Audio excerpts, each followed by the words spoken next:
Olá, meus amigos e minhas amigas. Vocês estão no Portal Pensar e este é o podcast O Balde Pode. Hoje oferecemos um episódio especial com a irmã Aila.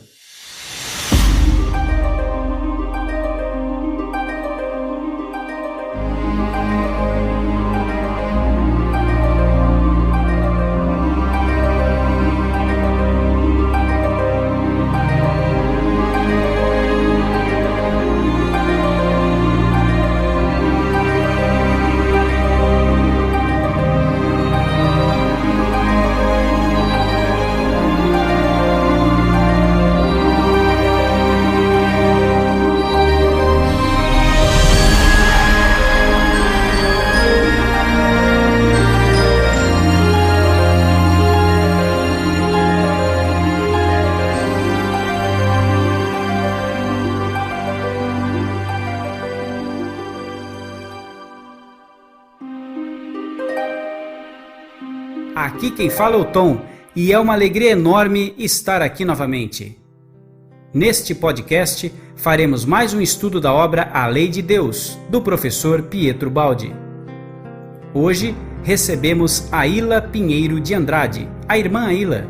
Ela, que é freira católica, referencial no estudo da teologia, doutora na Carta de Paulo aos Hebreus e com uma grande e admirável participação ativa no diálogo interreligioso.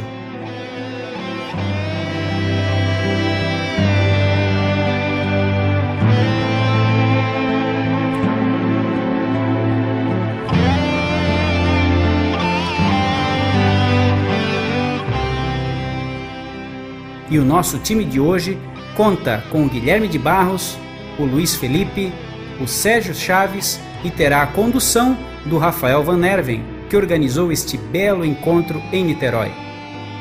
O nosso objetivo inicial foi saber da forma mais sincera e serena a opinião da irmã Aila sobre a obra A Lei de Deus, obtendo as suas impressões após concluir a sua leitura e deixar aqui registrado o seu sentimento a respeito do professor Pietro Baldi.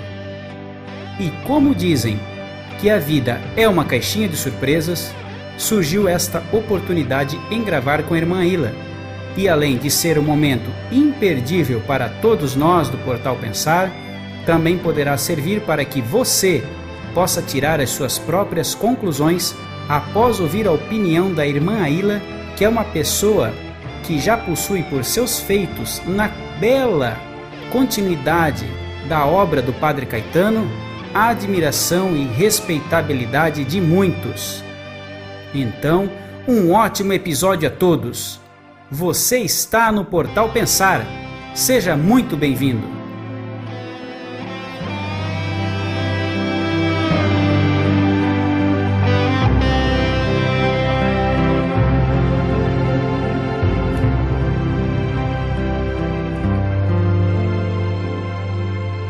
Agora vamos aos nossos recados e logo retornamos.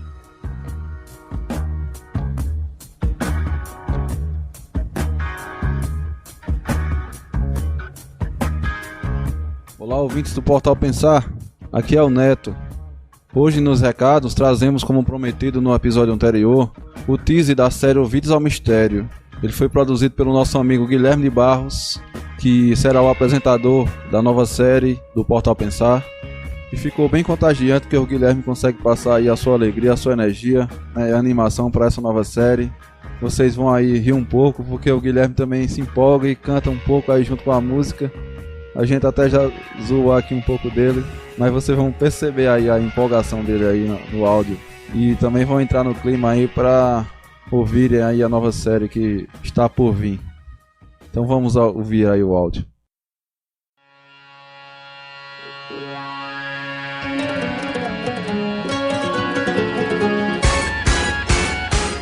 Olá, amigos, aqui mais um Pode Pensar série especial, Ouvidos ao Mistério. E você pensa que sabe tudo, Que tudo que percebe é real.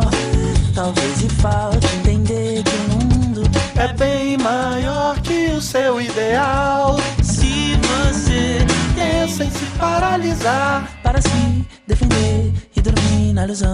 Só É isso aí, caros ouvintes. não leva a lugar nenhum. Cante! Seus conceitos já não servem mais, pois toda teoria se desfaz. Dance! Sabe se mudar sua atenção. Tirar da mente, pôr no coração.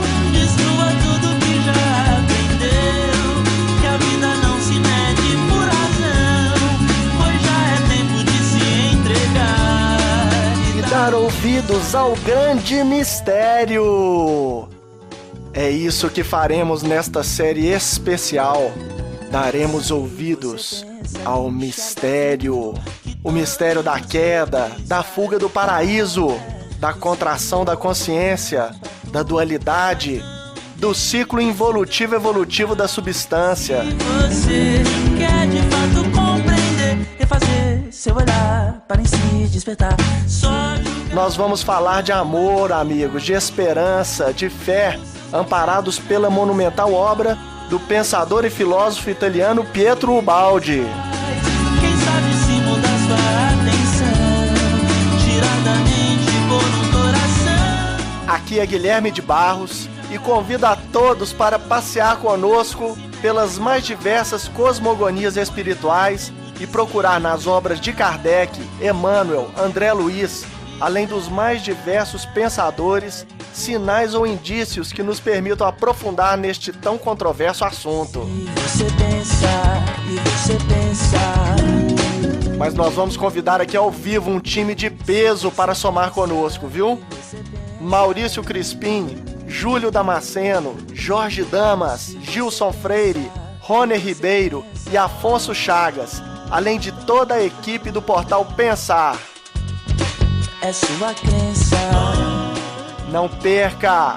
Não deixe de acompanhar em breve www.portalpensar.org. Pois toda teoria se desfaz. Quem sabe Não ficaremos apegados a meias verdades, meus amigos. tirar da mente, pôr no coração. Destrua tudo que já aprendeu. Que a vida não se mede por razão. Sem medos, É tempo de se sem culpas. Estudar de tudo e reter o que é bom. me dar ouvidos ao grande mistério.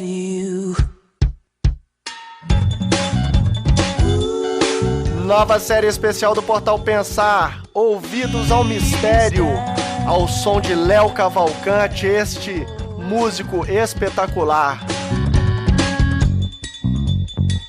Portal Pensar 2016, estamos chegando com tudo, hein? Venha, ouça, aprenda.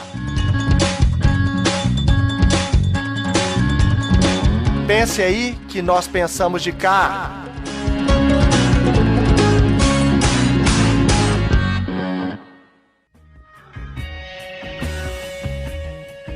É isso aí, pessoal. Gostaram? Vamos chamar o Guilherme agora. Guilherme, tem mais um Vida 10 pra nós? Olha, meus amigos, vocês já ouviram aí o teaser da série Ouvidos ao Mistério, uma série que tá imperdível e nós vamos lançar em breve.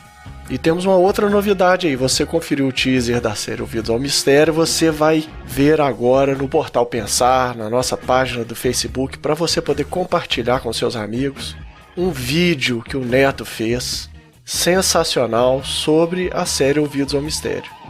Então compartilha, procura aí que você vai ver e vai gostar muito.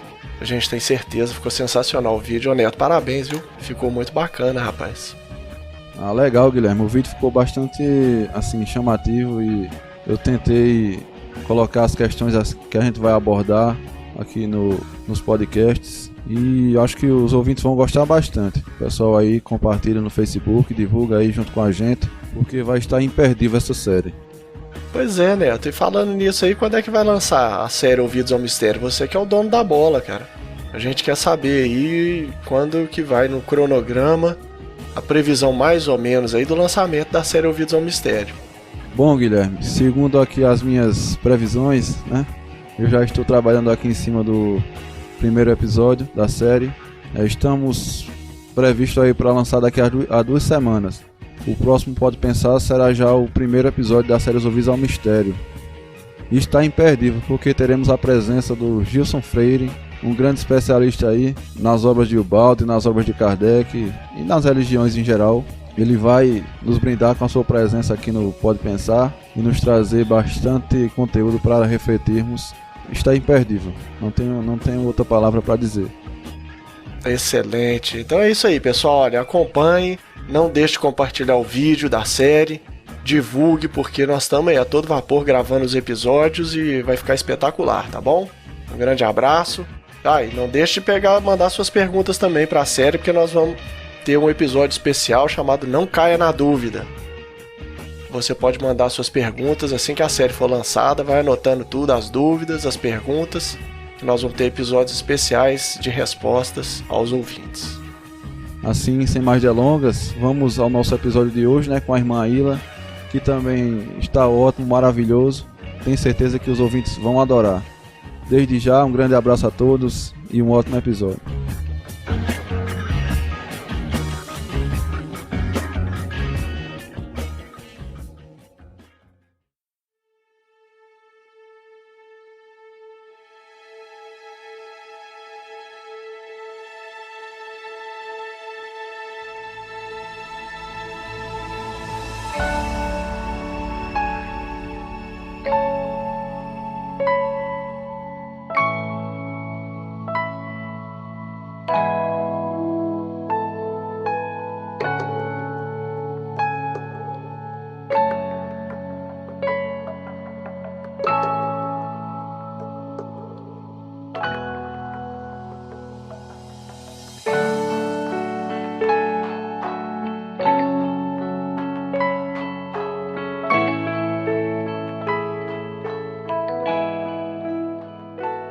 Alô, galera do Portal Pensar, estamos aqui reunidos com a nossa querida irmã Aila Pinheiro de Andrade para gravar mais um podcast especial sobre a série Ubaldi Pode, do nosso querido professor e pensador Pietro Ubaldi. E hoje é um episódio muito especial, porque teremos a querida irmã Aila falando sobre a sua visão teológica da obra Lei de Deus. Essa obra fantástica que nos comove o coração e que cada vez mais que a gente lê, ficamos mais surpreendidos com a sua inesgotável capacidade evangélica de nos ensinar conceitos, orientar a nossa vida, enfim. Mas estamos aqui justamente para ouvir a nossa irmã querida sobre essa obra maravilhosa. E Aila, queremos te ouvir, queremos saber qual foi a sua impressão, o que você achou do autor, a sua forma de expor, os seus conceitos e os conceitos mesmo em si, se algum conceito ou outro te chamou mais atenção. Então você fique bem à vontade, a palavra é sua e nos conte um pouquinho da obra A Lei de Deus, que só o título já dá um podcast, né? Ô Rafa, só que nós vamos ter que pedir para a irmã Aila se apresentar de novo pro pessoal do Portal Pensar, porque agora é outro portal aí, Maia. É verdade. Já teve o Portal Saber, eu lembro muito bem lá na casa do Luiz Sérgio, quando a gente pediu ela para se apresentar, porque às vezes o pessoal vai cair no Portal Pensar, não conhece o trabalho ainda, e às vezes não conhece o seu trabalho, a sua presença, tanto no Portal Ser, lá com Haroldo, Júlio, Thiago e todo o pessoal do Portal Ser e do Portal Saber também, com o Marco Gandra, o Luiz Sérgio, Geraldinho, e você tá sempre por lá e agora tá aqui conosco, inaugurando também o Pode Pensar.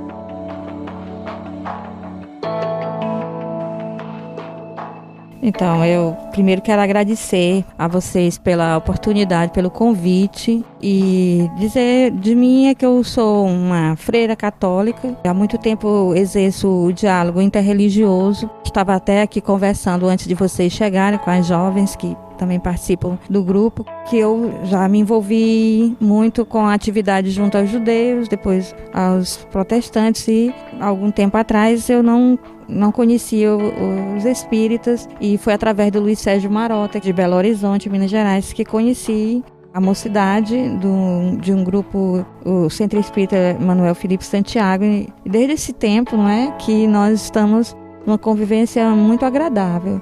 Depois conheci o Haroldo Dutra Dias e tivemos amizade até agora muito grande, mas não foi com o Haroldo que eu comecei o diálogo com o Espiritismo, foi através do Luiz Sérgio Marota. Eu lembro quando ele comentava comigo, Guilherme, estamos levando uma freira católica lá no Manuel Felipe Santiago. Ô, Luiz, você vai deixar o povo doido. Aí então dei palestra lá foi o primeiro centro espírita onde eu dei palestra. Primeiro frequentei com aquilo que se chamava o bate-papo sobre renúncia, eu participei. Bate-papo com o Emmanuel. Bate-papo com o Emmanuel. Bate-papo com o André Luiz. Exatamente, então gostei. Depois um dia me pediram para dar uma palestra e eu fiquei, nossa, falar em centro espírita, vai. Desde então inaugurou, estou inclusive aqui em Niterói para essas atividades de falar em alguns centros, né? Já falei ontem, ainda tenho mais outras atividades. Fico muito agradecida por esse diálogo fraterno e antes que as pessoas perguntem o que a gente tem em comum, a gente tem em comum o amor. As pessoas às vezes perguntam como conciliar a doutrina católica com o espiritismo. Eu digo, nunca me perguntei isso porque não tenho interesse de conciliar nada de doutrina. Eu tenho interesse de dialogar. Se concilia alguma coisa ou não, nunca pensei sobre isso. Nem estou interessada nisso, para falar a verdade, não é? Então aprendo muito e também partilho alguma coisa. Como é o que eu vou fazer aqui, não é? Vou aprender com vocês e também vou partilhar alguma coisa sobre outra perspectiva, não é? Sobre outra forma de ver o autor.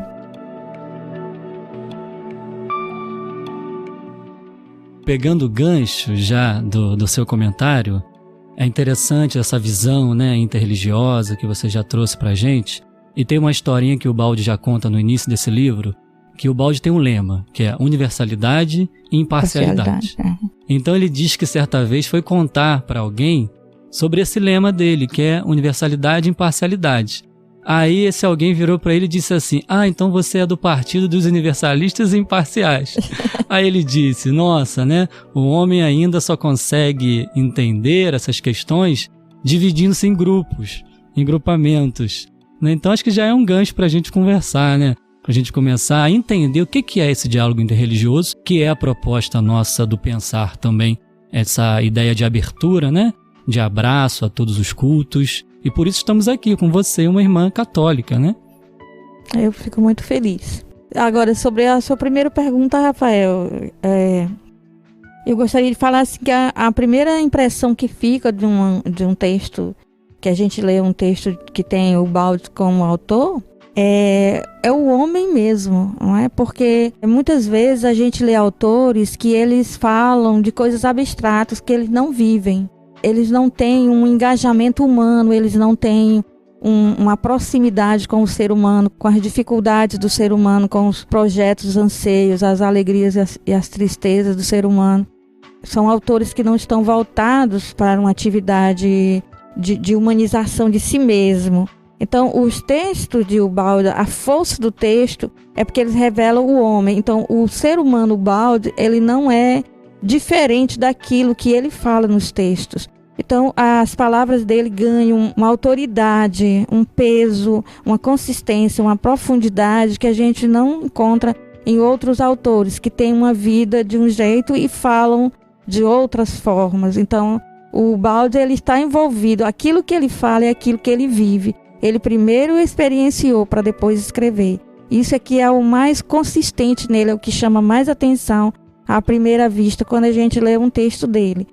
Eu não sou uma especialista em Ubaldi, deixo claro para quem está ouvindo, mas uma leitora, uma pessoa que está começando ainda a ler e a se encantar com o autor. Mas aqui, o pouco que eu já li me tocou bastante e a primeira impressão que eu tive foi essa, que ele não é uma pessoa que está tendo um estilo de vida e falando sobre outro estilo de vida. O que ele fala é aquilo que ele vive, o que ele escreve é o que ele vive.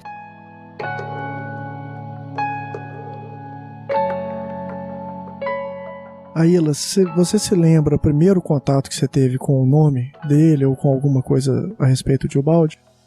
O primeiro contato que eu tive, a primeira vez, foi no ambiente filosófico, mas também não prestei muita atenção, como eu estava falando aqui, para jovens antes de vocês chegarem, é que depende muito de um professor de filosofia. Ele pode ter aquelas matérias, tópicos especiais em filosofia, e pessoas que estavam no Brasil, contribuíram com o pensar aqui no Brasil. Então ele fica no meio de outros, com padres jesuítas, contemporâneos, né, que é o Henrique de Lima Vaz e outros assim. Então é um nome que a gente escuta e não presta muita atenção na época, porque é estudante e tudo. Depois eu li esse nome lá nas postagens do Portal Saber, né? Eu lembro de uma que chamou muita atenção, que quando você fez a pergunta, mas que vem a ser isso, tal de ressurreição eterna, que Emmanuel fala, e os espíritas todos se embolaram lá para poder explicar, né, Ailton? E a gente já aproveitou para apresentar o balde, ele trata muito disso, né?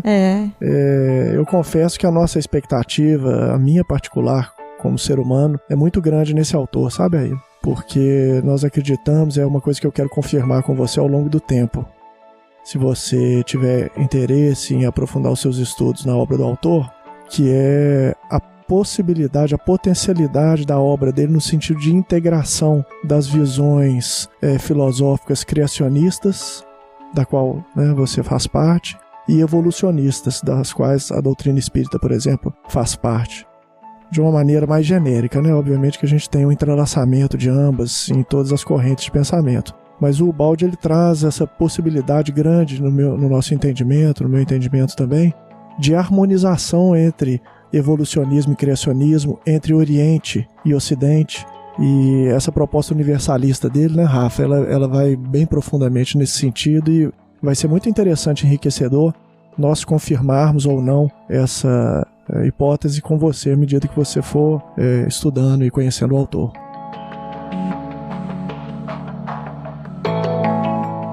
É verdade, Guilherme, porque o Ubaldi, ele não deixa nada de fora, né? Ele estuda, ele busca, né? E ele realmente faz um abraço entre o criacionismo, o evolucionismo, busca sempre estudar, reestudar e criar pontes onde há muros. Mas o que já impressionou de início é realmente essa força da palavra dele, porque viveu. A gente brinca que o Ubaldi é um laboratório. Por isso que quando a gente lê, a gente se comove, porque ele, com a vida dele mesmo, viveu, sentiu na pele e escreveu, né, com lágrimas de sangue, dizendo assim, porque ele viveu o fenômeno. Então essa primeira impressão vindo de fora, para mim, que sou um apaixonado por Pietro Ubaldi, eu já chorei por dentro aqui, né? Foi muito interessante, bem legal. Mas é isso, a gente fica feliz de perceber essa ideia de Ubaldi, de unificar as questões, os pensamentos, e queremos entender se a sua visão, né, diante da leitura também percebeu isso, porque nós percebemos, né? Mas uma coisa é nós, apaixonados, a gente tenta abstrair disso para não sofrer a influência, né? Por isso que a gente gosta de ouvir de alguém de fora que veio, estudou e traga a sua percepção.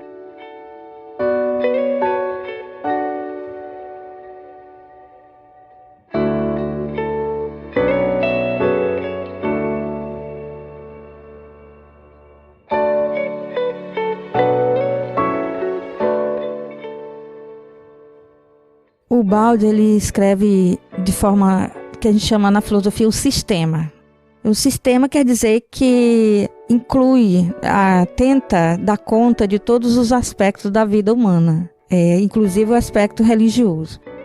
E, por exemplo, na Alemanha, Hegel tinha feito um sistema. Platão fez o sistema, Hegel fez o sistema. E Hegel tentou contemplar os diversos aspectos da vida humana num sistema que ele dividiu de 3 formas, que é a ciência, a filosofia e a religião. Mas depois isso caiu em desuso e foi se chegando a um pragmatismo e uma fragmentação do pensamento filosófico que passou a ser visto de forma até negativa se tentar construir um sistema. E se dizia, isso é impossível. No atual momento em que está a humanidade, se abordar os diversos aspectos da vida humana e tentar integrá-los em um sistema filosófico, em um sistema de pensamento. E então nos chega o Ubaldi, quando isso já está sendo tratado como algo impossível, cair em desuso, e ele faz o sistema, né? Então ele faz o sistema, ele quer integrar, quer ver o ser humano como um todo, como um ser de diversas dimensões que precisam estar harmonizadas, integradas, e que para que ele possa realmente chegar a uma plenitude como ser humano, ele possa dar conta de que as suas potencialidades possam chegar aos mais altos níveis de realização. Então, para uma pessoa que fez filosofia, ler alguma coisa de Ubaldo, já vê que ele realmente quer fazer aquilo que ninguém mais quer fazer, que acha que é impossível. E aparentemente ele dá conta, eu não sei, porque também não li toda a obra. Mas aí se ele se propõe e tem mais, o que ele tem de diferente é que em cada texto que ele escreve, ele sistematiza mesmo, ele tenta dar conta de tudo.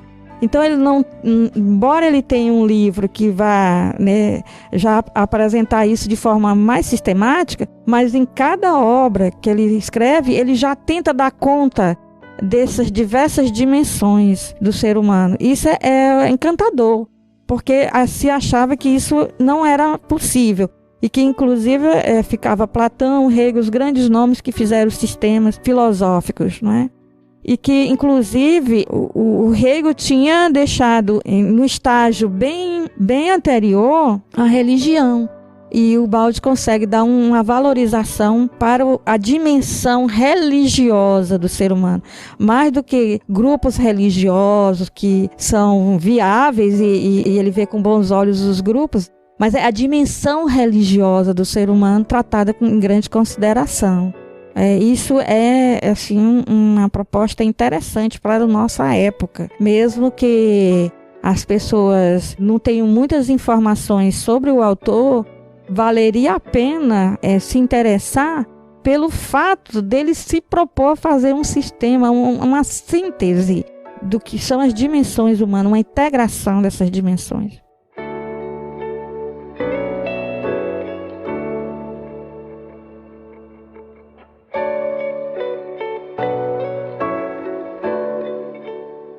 Aila, nesse sentido você chegou a verificar a bibliografia do Ubaldo, os livros que ele escreveu, são 24 volumes. Eu acredito que você já sabe que o primeiro e mais significativo deles se chama A Grande Síntese, e um deles se chama O Sistema. São obras muito importantes do pensamento de Ubaldo.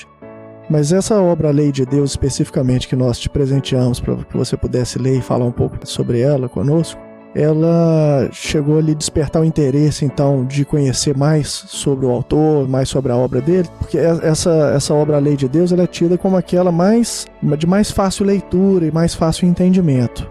É uma aproximação muito amigável, né, Rafael, com a obra do autor. E a gente gostaria de saber se ela foi suficiente para lhe despertar o interesse de conhecer o restante do seu trabalho. Sim, quando a gente lê esse livro, né, sobre a Lei de Deus, a gente vê a praticidade dele. E aí que a gente dá aquela forma de dizer assim, poxa, esse cara, ele realmente é engajado nas questões humanas. A vida dele é uma vida que sabe do que ele está falando, não é? Do ser humano. Então, como eu tenho uma curiosidade filosófica, então eu despertei, me deu vontade de ler as obras que são mais sistemáticas, não é? Que ele expõe de forma mais filosófica o pensamento dele. Bom, eu não li essas obras mais importantes. Tudo que eu tinha era resumos de quem leu e de quem falava sobre isso. E nunca tinha antes pensado na possibilidade de voltar a ler, ou de me interessar e tudo. Mas os caminhos da vida a vida é uma caixinha de surpresa, como tem pessoas que dizem. Então, por tomar contato agora com esse texto mais breve e bem mais prático, me deu vontade de ler algo que fosse assim mais um pensamento mais sistematizado por causa da minha curiosidade filosófica. Agora, o que eu achei muito interessante é que os filósofos modernos, eles separam muito a dimensão sistemática do pensamento, que se torna mais abstrata, daquilo que é a praticidade da vida. Outro filósofo que alemão que teve muito respaldo na filosofia moderna, Immanuel Kant, ele tem a Crítica da Razão Pura, que é um livro filosófico mesmo, e que ele sistematiza muitas coisas, embora ele não se proponha a fazer um sistema, mas ele estuda a razão humana, até que ponto a razão humana ela tem alguma atividade, até que ponto a ciência precisa da razão humana, e a razão humana precisa da ciência, etc. E tem a Crítica da Razão Prática, que é os aspectos morais da vida humana. E sempre se diz que Kant fez um bom trabalho, mas a gente não sabe como unir a razão pura da razão prática. Ou seja, aquele conhecimento filosófico do dia a dia não tem nada a ver. Existe um abismo que o próprio Kant admitiu, que existe um abismo entre o pensar filosófico das categorias abstratas do pensamento e o dia a dia das pessoas. Então, quando ele vai fundamentar a vida moral das pessoas, isso não tem nada a ver com o que ele fez antes. E o que a gente nota num texto simples de Ubaldi é que, como ele trata da vida prática, de questões práticas do ser humano, mas essas questões práticas do ser humano, mesmo nesse livro mais simples, não estão dissociados de uma visão sistemática do que seja o ser humano, do que o ser humano se propõe, dos seus anseios, dos valores, da dimensão transcendente. Isso tudo está presente em questões cotidianas que os filósofos modernos não conseguiram unir. E que quem pensou economia, como Marx, quem pensou, não pensou isso dentro junto com religião, junto com valores morais, não consegue. Ou alguém pensa as questões morais, os valores, o próprio ato de conhecer os fundamentos da razão humana, ou pensa coisas cotidianas, mas ninguém conseguia dar conta das duas coisas. E que era a grande proposta de Hegel, era tentar unir isso num sistema, e ninguém sabe se ele realmente conseguiu. Mas o Ubaldi, ele já vai falando das coisas práticas do dia a dia e já está envolvido nisso, categorias do pensar, valores morais, dimensão transcendente do ser humano, essas coisas todas, né? As questões metafísicas, como a vida após a morte, a imortalidade, o que nós estamos fazendo aqui, o sentido da vida. Todas essas coisas já estão junto com as questões cotidianas.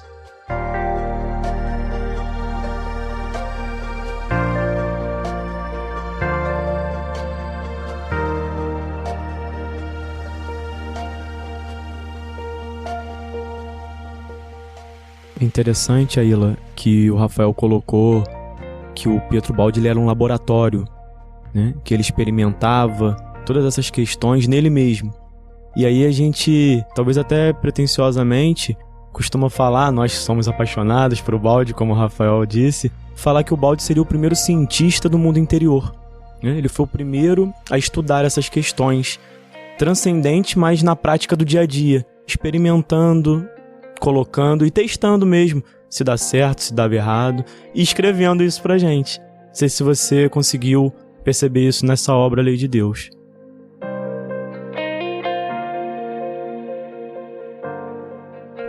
Eu percebi que ele é uma pessoa que tem profundidade, que ele busca compreender o ser humano no seu íntimo, que ele faz um esforço muito grande para compreender a si mesmo e compreender o gênero humano, e que ele vê tudo de forma positiva e nos dá aquela visão positiva da vida, que qualquer coisa que nos pareça ruim, como a dor ou defeitos ou limites, essas coisas podem, integradas na dimensão maior, elas terem o seu valor, o seu sentido, e até a morte, a dor, etc., tudo passa a ter um sentido, porque não é visto de forma reducionista, não é vista de forma pontual, mas tudo faz parte de um processo, tudo faz parte da arte de crescer, de amadurecer, de evoluir.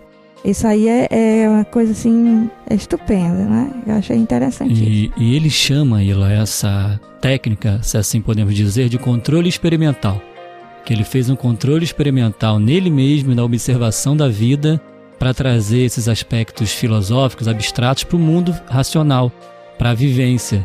E ele realmente experimenta isso e não deixa nada sem explicar, né? Ele vai estudando o fenômeno da vida, né? Mostrando que tudo tem sua função, tem sua razão de ser, que mesmo a dor, né? A irmã dor, ele observa na dor uma maneira de correção, de redirecionamento para questões da vida, né? Então, experimentando, controlando, vivenciando, ele traz isso para a vida prática, utilitária, né? Do dia a dia realmente. E ele explica lá no livro Sistema, eu e Guilherme conversávamos há pouco, desse método dele, que é o método da intuição, onde ele tem a visão global do todo e depois ele traz essa visão global do todo para o campo, para a ciência, para a experimentação.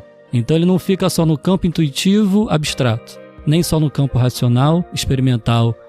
Ele não aborda só o fenômeno rasteiramente caminhando ali no solo de uma floresta. Ele sobe também ao monte do morro, olha lá de cima e vê o todo e o particular, né? E vai trazendo isso para a vida de maneira vivida, coerente, ou seja, né? O que ele fala é o que ele viveu.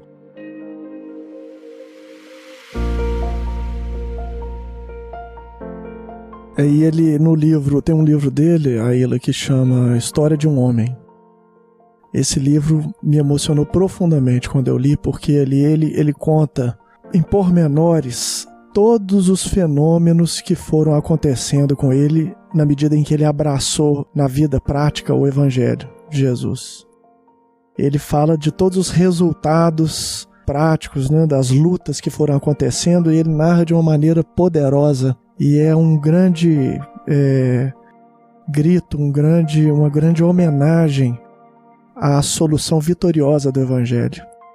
Quando ele relata as perdas que foram acontecendo e como essas perdas resultaram, na verdade, em vitórias. E ele faz uma síntese muito interessante em relação ao bem que o mal muitas vezes representa.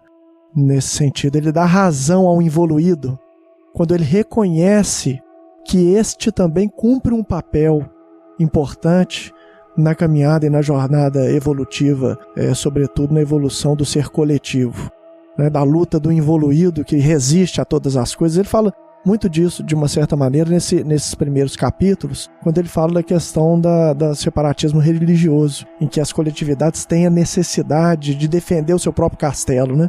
E ali elas se enclausuram. E eu devo reconhecer que dentro do movimento espírita do qual eu participei, e participo de uma certa maneira já desde jovem, eu já vi assim, muita resistência. O balde ele é realmente assim, o pessoal taca pedra mesmo, sem conhecer, literalmente. E eu acredito que você tenha visto isso nos primeiros capítulos. O que você achou dessa parte da questão do separatismo religioso, as reflexões que ele faz acerca da necessidade das pessoas de se encastelarem nas ideologias religiosas e defenderem tão acirradamente os seus pontos de vista?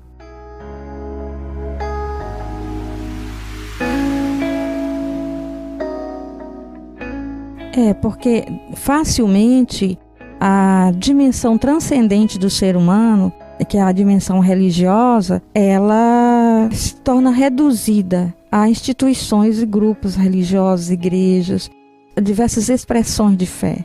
Então, o que acontece é que o ser humano esquece que o grupo religioso, ou a igreja, ou, digamos assim, a experiência religiosa, a instituição religiosa, é um modo de expressar, de concretizar algo que faz parte do ser humano mesmo, que é a dimensão de abertura para o transcendente, para Deus.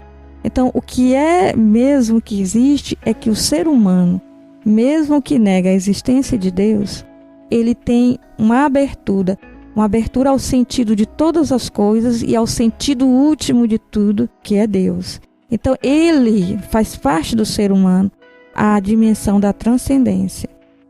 E essa dimensão da transcendência, ela vai se concretizando em expressões religiosas. mas as expressões religiosas são limitadas, são marcadas pelo momento histórico, são marcadas pelo momento evolutivo daquela geração. E elas devem mudar, elas devem se abrir. Existe um dinamismo no ser humano, que é um dinamismo que o leva sempre a superar conceitos, a entender coisas de forma diferente, a expressar a dimensão religiosa de forma diferente, a sempre estar se renovando, sempre estar como a águia, né? Se renovando, arrancando suas penas e suas unhas para se renovar, para poder lançar voos mais altos. Então, o que acontece? Quando o ser humano ele entende a dimensão transcendente como isso que eu sou, o fato de ser católico, então a dimensão transcendente do ser humano é ser católico. Aí eu faço disso um fechamento, eu reduzo e eu tenho uma visão reducionista. E aí, dependendo de quem sou eu, da minha maturidade até afetiva, eu posso eliminar o outro, tentar eliminar, concorrer com outra pessoa de outro grupo, e posso também, às vezes, até me convencer que sou muito aberto porque consigo conviver no trabalho, ou consigo conviver com um vizinho que é de outro grupo, consigo ser educada com a pessoa, né? Eu sou católico, estou sendo educada com vocês que são espíritas. Então isso aí parece ser o máximo que a pessoa pode chegar de abertura, não é? Para a dimensão transcendente. E isso é terrível, porque a expressão de fé, ela não é igual à dimensão transcendente do ser humano. Ela é uma tentativa limitada de expressar essa dimensão. E ela deve se renovar sempre. Mesmo que ela mantenha as suas raízes, ela mantém e deve manter suas raízes, mas ela deve se expressar de forma diferente sempre. E o grande exemplo disso que nós temos é o próprio São Francisco de Assis, que o Baldo também admira tanto, né? E se torna mesmo um franciscano, que ele consegue, num estilo de vida que ele é inspirado a fazer, reformar, sem precisar estar dizendo a Igreja Católica tem que se reformar, a Igreja Católica. Não, ele simplesmente passa a viver de acordo com o Evangelho, viver de forma diferente. E isso vai movendo as pessoas e acaba que, no final, a Igreja Católica se renovou. E assim ela terá que se renovar sempre, não é? E ela se renova a partir das raízes dela. Quando um grupo religioso se renova, é porque ela volta à inspiração inicial. Porque constantemente expressões de fé vão se distanciando daquelas raízes, vão ficando cada vez mais distantes, porque elas vão conservando uma linguagem, certo? Elas vão conservando uma linguagem sem mudar os conceitos, sem mudar a linguagem para tempos posteriores. Então eu fico com a linguagem do século passado para o nosso século, e aí essa linguagem já vai caducando. Então eu teria que voltar à expressão inicial, às raízes, e perguntar o que o fundador do meu grupo religioso quis dizer na época dele, o que ele quis expressar, né? E aí eu vou expressar a mesma coisa para a geração atual. Então é sempre um renovar-se voltando às raízes, que isso aí evita que se esteja fazendo do grupo religioso um castelo a defender e tratando todos os outros como inimigos daquele castelo, né? Vocês observam isso, Aila, com os dizeres e os saberes do Padre Caetano? Na prática, do dia a dia? Porque é um caso, é bem recente, né, no caso de vocês lá, mas vocês já enfrentam isso? O Padre Caetano foi o fundador da minha congregação religiosa. A proposta dele era de renovação. Ele veio da Bélgica, da Europa, e dizia: uma Europa que faz 2 guerras mundiais nunca foi cristã. Então, o velho continente, o continente cristão que evangelizou o novo continente, que é a América, nunca foi cristão, porque se fosse, não teria feito 2 guerras mundiais. Então, o que ele propõe? Um retorno às fontes mesmo do Evangelho. E quando nós levamos a sério o monoteísmo, quando nós levamos a sério o Evangelho, nós não guerreamos. Porque quando nós levamos a sério o monoteísmo, nós sabemos que há um só Deus, então é Deus de todos.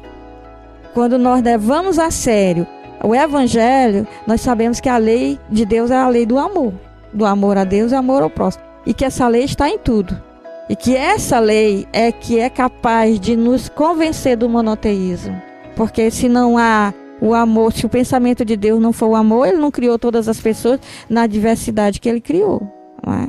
Que é próprio da criação, da natureza de tudo, a diversidade. Tem um ditado oriental que fala assim: só Deus é capaz de criar a perfeição de infinitas formas diferentes. É profundo. E o Baldi usa justamente essa frase, né? Ele se desafiou a levar o evangelho a sério. Ele faz umas perguntas assim, né? Será que o evangelho sobrevive? Será que o que o Cristo falou é verdade mesmo? Então vou experimentar na minha vida. Ele experimenta, leva o evangelho a sério, faz essa proposta, esse resgate, né, de Francisco de Assis, de levar o evangelho a sério, e vive e escreve pra gente. E ele traz pra gente uma ideia muito harmoniosa do homem com a lei de Deus. Traz uma ideia: a lei é nossa amiga, a lei vem para nos ajudar, a lei vem como consolo, como orientação prático de vida. Então ele tira um pouco uma ideia assim de punitiva ao homem, para que o homem comece a agir em consonância com a lei de Deus. Abraça, meu filho, a lei de Deus, ela é sua amiga, e trazendo com os atos práticos da vida dele.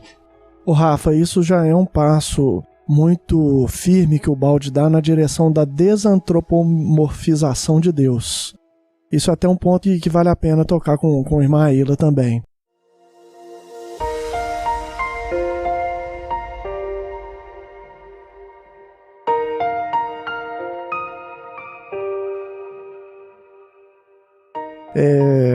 Na primeira pergunta do Livro dos Espíritos, Aila, que eu sei que você conhece bem também, Kardec pergunta o que é Deus. E a resposta é: Deus é a inteligência suprema, causa primária de todas as coisas.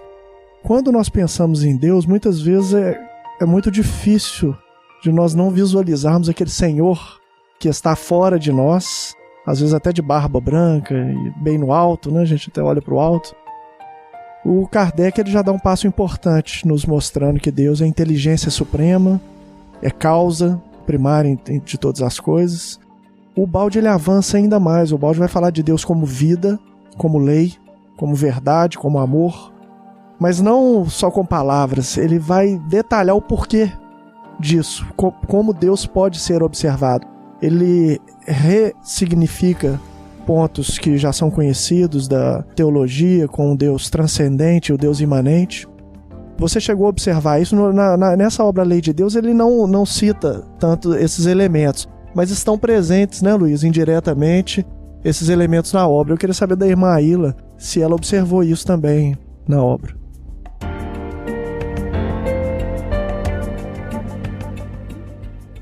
Olha, assim, com esses nomes, com esses conceitos, eu não percebi na leitura, mas você falando agora, não é? A gente faz as ligações. Que é muito interessante porque o ser humano, ele muito facilmente coloca características humanas em Deus. Deus que fica chateado, de mau humor, não é? Essas coisas todas. Perdoa, castiga, né? Castiga, essas coisas todas. Então, pela filosofia, nós sabemos, até mesmo a partir de Aristóteles, que Deus é a causa primeira, o motor imóvel. E isso em Kardec também vem dizer aquilo que é o primeiro passo para a compreensão de Deus. Mas é um primeiro passo. E quando nós interagimos com Deus, quando nós nos conectamos, né? Quando nós deixamos que o nosso ser possa vivenciar, porque nós somos uma fagulha de Deus. Nós somos uma pequena chama, uma chispa que é desse Deus. Então, quando nós realmente nos conectamos com a fonte da nossa existência, que é Deus, a gente intui aquilo que o Baldi vai intuir, quer dizer, numa conexão profunda e não só num pensamento intelectual, que eu sei quem é Deus. Porque a razão humana pode chegar a isso que os espíritos disseram e que também Aristóteles teria dito. Aristóteles disse: Deus é a causa primeira de tudo, ele é um motor imóvel que move todas as coisas. Mas esse Deus de Aristóteles, ele fica distante de nós, porque ele ficou percebido pela razão, e a razão só pode dizer isso. Agora, quando a pessoa se envolve com esse Deus, quando a pessoa se conecta com essa fonte, ela vai intuir o amor, ela vai se sentir amada, a pessoa vai se sentir amada, vai saber que Deus é amor, porque ela se sentiu amada, não é? E que a lei dele é boa, porque é o amor, e aí vai, mas isso é preciso uma conexão.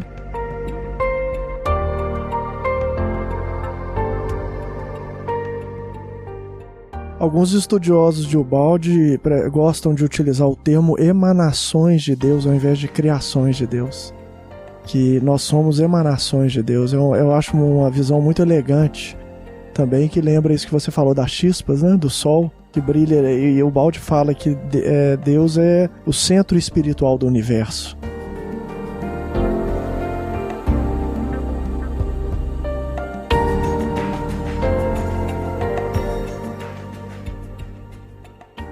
Mas, irmã, esse conceito de Deus como criador, um Deus invisível, um Deus que você não diz o nome, ele já está como semente desde o judaísmo, né? Que foi aquele início do monoteísmo, do pensamento humano, para tirar esse Deus que antes era cultuado em forma, que o homem primitivo, né, fazia uma imagem, ou ele via como um fenômeno da natureza e considerava com Deus.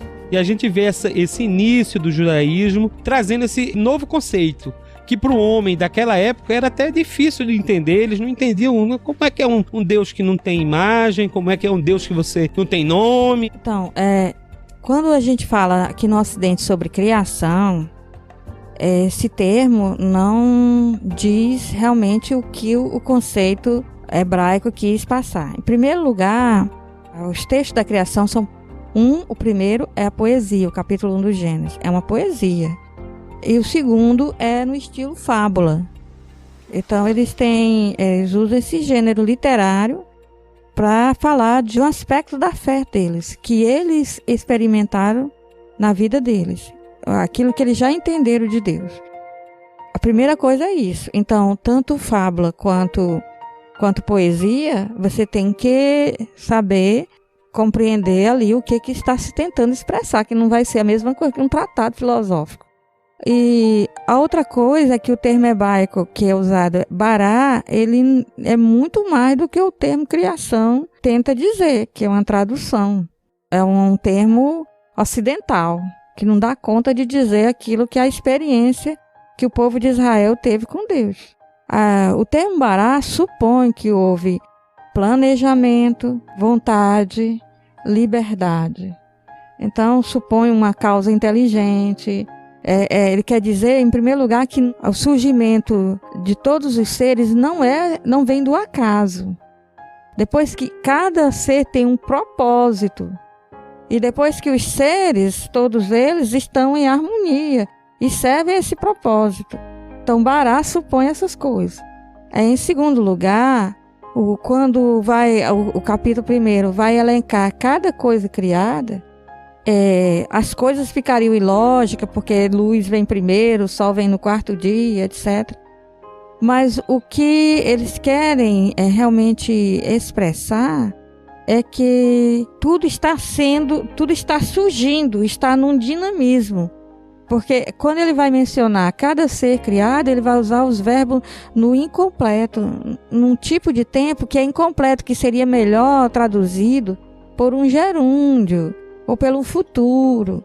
E as nossas Bíblias traduzem por passado. E Deus viu, e Deus criou o sol, e Deus criou os luminares, Deus criou não sei o quê. Fica no passado, como se ele tivesse terminado de criar. No entanto, os verbos no incompleto, eles estão dizendo que essas coisas estão surgindo, estão num processo de ser, então não vir a ser. Então nunca os textos bíblicos sobre o surgimento de todos os seres quiseram dizer que tudo ficou acabado lá no passado. Inclusive o sábado, ele vai acontecer no sistema sabático no último dia. O último dia, por exemplo, todas as coisas têm que se acabar para poder se renovar e recomeçar, transformadas. Então, o final das coisas, como nós conhecemos, isso é suposto, assim como a morte. faz parte do dinamismo, da transformação.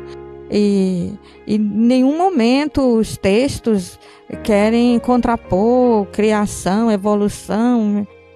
O que eles querem dizer é: as coisas não vieram do nada, tem um sujeito inteligente que tem um propósito, e nós estamos aqui por causa desse propósito, e estamos todos em harmonia.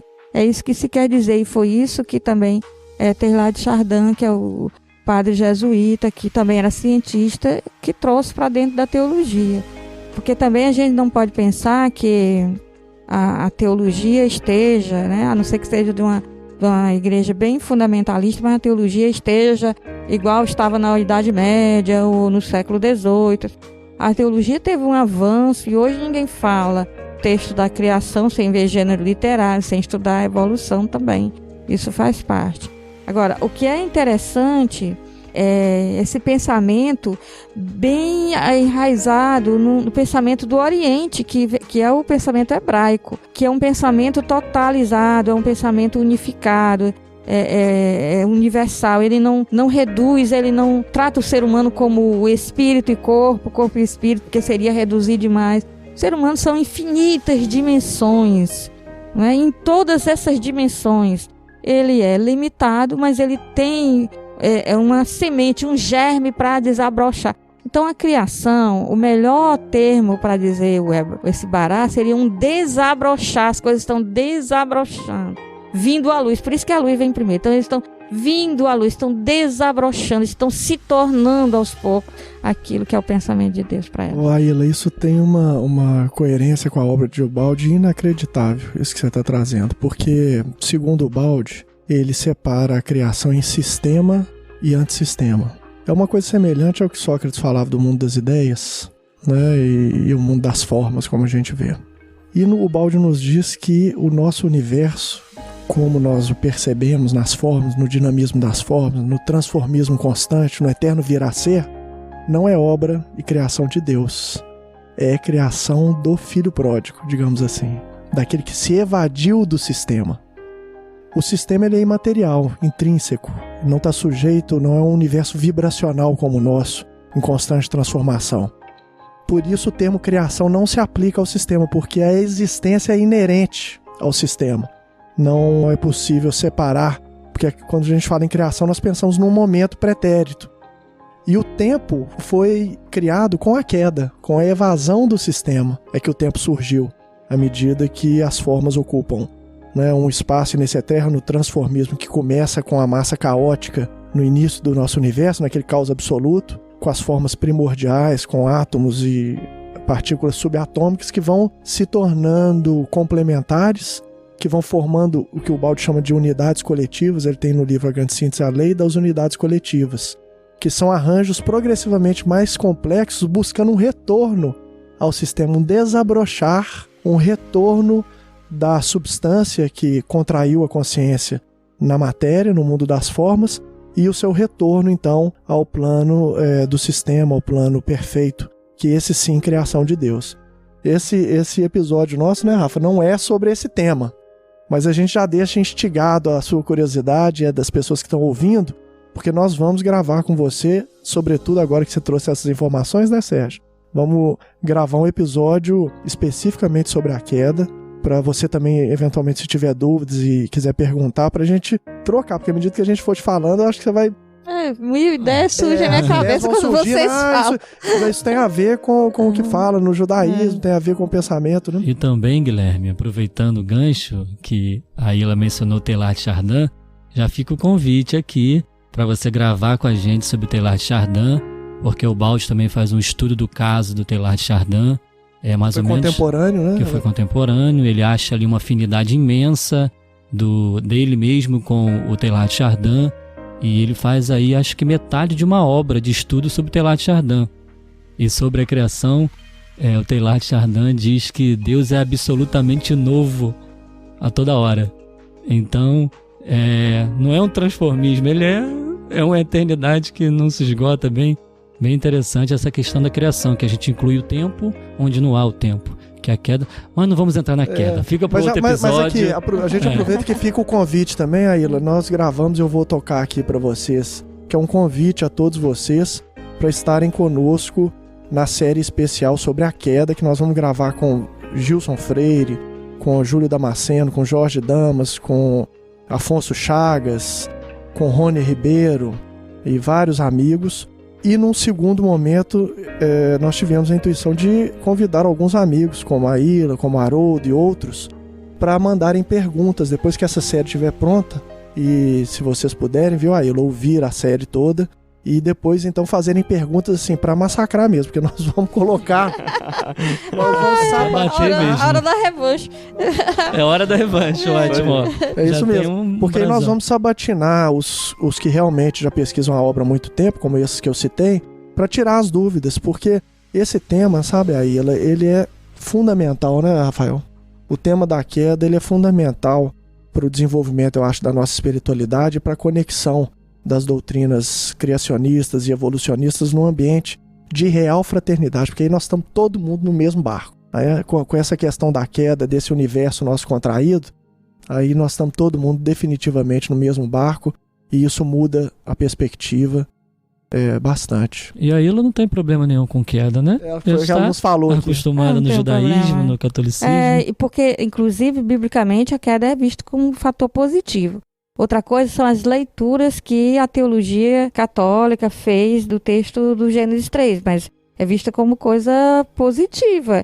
E o principal agente da queda, se a gente lê mesmo o texto de Gênesis a sério, o principal agente da queda é Deus. Ele é que provoca a queda do ser humano. Porque ele, Rapaz, Isso aí vai ser polêmico, hein? ele coloca o desejo, aquilo que é o desejo do ser humano, que é simbolizado no fruto, né, que é a imortalidade, a árvore da vida, e a chamada árvore do discernimento do bem e do mal, que é a partir de onde se toma decisões, né? Então o ser humano, ele é autônomo. Ele pode, por si mesmo, saber o que é certo e errado sem uma iluminação divina. E ele, por si mesmo, ele pode roubar a imortalidade, se apropriar da imortalidade. Então ele coloca no centro do jardim, ele que desperta o desejo do ser humano para a imortalidade, para essa autonomia. E ele coloca no centro do jardim para que ele seja visualizado constantemente pelo ser humano. Olha que interessante. E aí diz, aí você não toca nisso. gente, isso é imperdível. Olha, cenas dos próximos capítulos. Nós vamos ver Irmã Aila aprofundando, né, esse Estudante tema. da queda, deu aqui Isso um já choque, é hein? imperdível, gente. Porque eles não têm essa noção, os judaísmos não têm noção de pecado original, né? E aí o convite para o ser humano é superar-se, não é? Saber o que é de Deus e o que é dele. Não queira ser um Deus porque você vai negar a si mesmo, porque você não veio para ser Deus, né?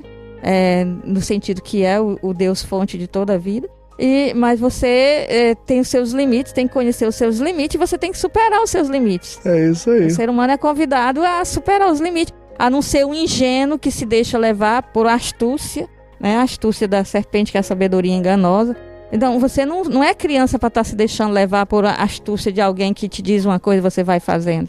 Você tem que experimentar, você tem que saber o que você perdeu, você tem que sentir saudade de casa, você tem que voltar, você tem que se superar. E essas coisas todas. Então, não tem essa visão negativa de queda. E é isso que eu disse. Olha, os termos e os conceitos ocidentais não conseguem dar conta de dizer o que o texto bíblico está tentando dizer. O texto bíblico, quando fala daquilo que nós chamamos de criação, ele fala: todos os seres vieram têm a sua existência exterior a si. Essa existência veio de alguém. Alguém lhe deu essa existência. Eu posso usar o termo emanação ou criação, não tem problema nenhum. Alguém lhe deu essa existência. Você saiu de alguém. Esse alguém é Deus. Então você saiu de alguém, e você saiu e entrou num dinamismo, num processo. Um processo de vir a ser. Certo? E que nós não sabemos a infinitude desse processo. Quando ele vai terminar? Nós não temos ideia disso, pelo menos até agora, certo? Então, é um dinamismo. E esse dinamismo é um dinamismo desabrochar, que é colocado por Deus mesmo, né? E que acompanha esse processo, né? De forma amorosa, né? Então, é que o maior grau de evolução nesse processo é a capacidade de amar. Quanto mais tiver a capacidade do amor incondicional, mais está avançado no processo. É por isso que a gente não busca conciliar nada, né, Aila? Porque nós já estamos conciliados no amor de nosso Senhor. Então a gente já estamos juntos. E eu acho que essa forma de ver as coisas, sempre integrando, vendo aquilo que nós chamamos de negativo como fazendo parte fundamental, é o que move o processo de evolução, é esse que move. Então, Hegel conseguiu falar que o sistema é a tese, a antítese e a síntese. Na síntese, está presente a dimensão da tese e a dimensão contrária. A síntese ela é sempre uma superação inclusiva. Eu supero, mas eu conservo. Então, Paulo dizia isso. Hoje eu sou adulto, eu penso como um adulto, mas quando eu era menino, criança, eu pensava como criança. Então, mas aquilo que eu vivi está em mim, eu superei meu modo de compreender o mundo e tudo, mas aquela história está dentro de mim, faz parte de mim, está incluída de outra forma dentro de mim. Então, Hegel dizia que esse processo todo faz parte da natureza. A gente olha para a borboleta, ela é a lagarta, mas ela não é. Ela é aquele estágio latente dentro do casulo, mas também não é. Conserva todos esses dinamismos. Ela deixou de ser quando estava no casulo. Aí ela deixou de ser lagarta. Mas ela é o quê? Então, essa negatividade, esse morrer, esse cair, esse errar, essa coisa toda é que força o outro momento. E é conservado de forma dinâmica no outro momento. Não há problema com isso, entende? Então, esse é um pensamento integral que consegue ressignificar tudo. O ser humano ressignifica. E é isso que eu achei interessante, né, na questão das bem-aventuranças que ele coloca. É exatamente porque eu não busquei viver a justiça que eu fui injusto, né? Que eu fui injusto. E quando eu provar da injustiça, aí eu vou sentir vontade, sede de justiça. Eu acho isso perfeito. Sermão da Montanha. É o comparativo que o Baldi faz, se eu não me engano, no capítulo 15 de A Lei de Deus, do Sermão da Montanha, na visão evoluída e na visão involuída, né? Então, que a irmã Aila citou. Mas com gostinho de quero mais, já com convites aí para novas gravações, a gente vai ter que encerrar esse episódio tão especial, uma visão pra gente maravilhosa da obra Lei de Deus. A gente já aguardava que a gente iria se surpreender, como a gente sempre se surpreende com a nossa irmãzinha Aila. Então tivemos aqui realmente uma tarde, noite maravilhosa de gravação desse episódio especial e a gente conseguiu extrair ainda mais coisas da obra Lei de Deus que é inesgotável. Então agradecemos profundamente a nossa irmãzinha Aila, a todos os amigos que nos acompanham aqui. Muitos amigos queriam estar aqui, deixaram para você imenso beijo, abraço. A Adriana, o Tom, a Elemara, né, o Neto, nosso editor. Mas tem muitos outros que estão aqui hoje, né, pessoal? Sim. Fala um oi coletivo aí pro pessoal que tá ouvindo. Gente, nós aproveitamos aqui a oportunidade de vir gravar em Niterói e aí tem uma turma jovem muito bacana que está aqui conosco com a Aila pra gente continuar conversando. Eu trouxe, gente, 15 queijos lá de Minas pra distribuir pra esse pessoal. E você que tá ouvindo aí vai nem sentir o cheiro, vai ficar com água na boca. Queijo canastra. Agora, Aila, você sabe o que o pessoal fala? É o seguinte, que antes da gente reencarnar, que lá no plano espiritual tem um morro grande lá que eles rolam o queijo morro abaixo. Que quem corre, passa por cima de todo mundo, se é cotovelo pra pegar o queijo, nasce mineiro. O pessoal fica falando isso. Pô, tem uma coisa, um dinamismo no queijo que faz o mineiro vir a ser o que ele é. Na hora que eu cheguei lá no centro hoje, com o Rafael lá, eu falei assim, Rafael, vamos pegar lá no carro, tem perigo aqui de roubar o carro, alguma coisa assim? Não tem perigo não, é porque não pode, o carro pode levar. Agora, se levar os queijos e o material de gravação, nós estamos perdidos. E ele trouxe o queijo no balde. Foi? Trocadilho. É isso aí, bacana, gente. Até a próxima, né? Até a próxima, muito obrigado. Até a próxima aí, muito grande abraço a agradeço. todos. Obrigado. Eu que agradeço. Tchauzinho.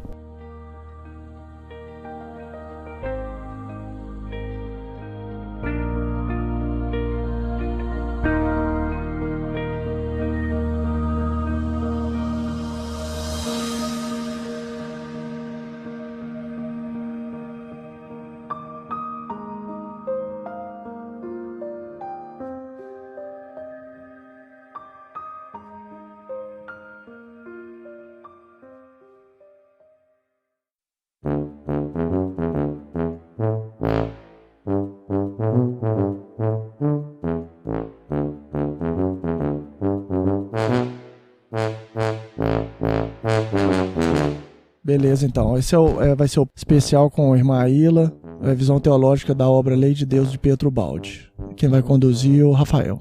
E eu peço a ajuda de vocês, porque eu nunca gravei ao vivo assim com ninguém. A gente grava pelo Skype lá no Pensar, né? Então, vamos lá? Vamos lá, Guilherme. Lembra que se você não for vibrante... Ô, Rafa, tem que dar aquele grilo. O balde pode. O Tom faz Aquele isso. do Tom.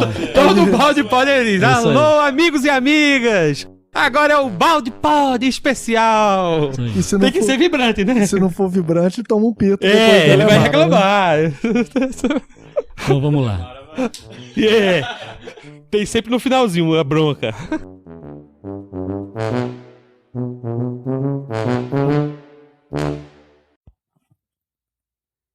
Olá, meus amigos e minhas amigas.